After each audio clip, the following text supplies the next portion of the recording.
कोल्हापूर जिल्ह्यात यंदा अतिवृष्टी आणि महापुरामुळे 47,891 हेक्टर क्षेत्रातील पिकाचं नुकसान झालं होतं। शासनानं 122 कोटी 42 लाख रुपयांचं नुकसान झाल्याचं निश्चित करण्यात आलं होतं।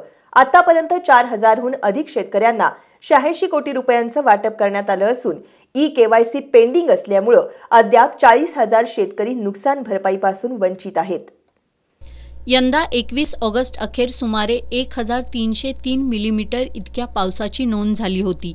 कोल्हापूर जिल्ह्यात अतिवृष्टी आणि पूर परिस्थितीमुळे 47,891 हेक्टर क्षेत्रातील पिकांचं नुकसान झालं होतं।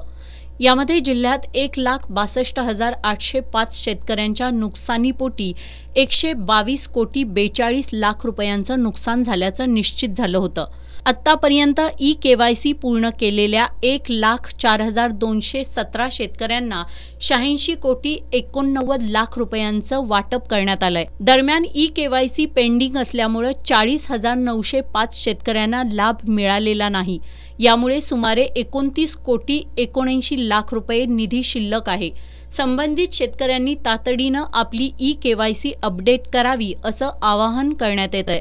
मधील सर्व ग्रामस्थांना ग्रामपंचायत सांगरूळ यांच्यामार्फत आवाहन करण्यात येते की पीक पंचनामे पूर्ण होऊन ई-केवायसी करणे गरजेचं आहे। तरी बऱ्याच शेतकऱ्यांनी अद्याप ई-केवायसी केलेली नाही। तरी जे शेतकरी ई-केवायसी राहिलेले आहेत त्यांच्या लिस्ट परत ग्रामपंचायत मार्फत जे त्यांना सहकार्य लागणार आहे ती सगळी माहिती आपण सर्व गावाच्या ग्रुपवर पाठवलेली आहे। तसे नोटीस बोर्डावर माहिती लावलेली आहे।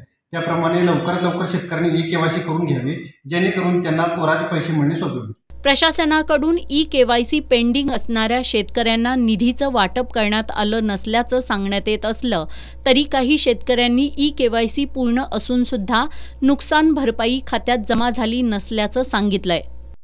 पूरबाधितच्या यादीत माझं आमच्यासारख्या शेतकऱ्यांची नावं नाही।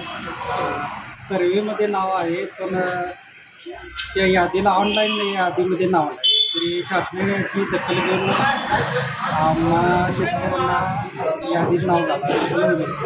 ज्या शेतकऱ्यांची ई-केवायसी पेंडिंग आहे असे शेतकरी ई-केवायसी पूर्ण करण्यासाठी महा ई सेवा केंद्रामध्ये गर्दी करतायत।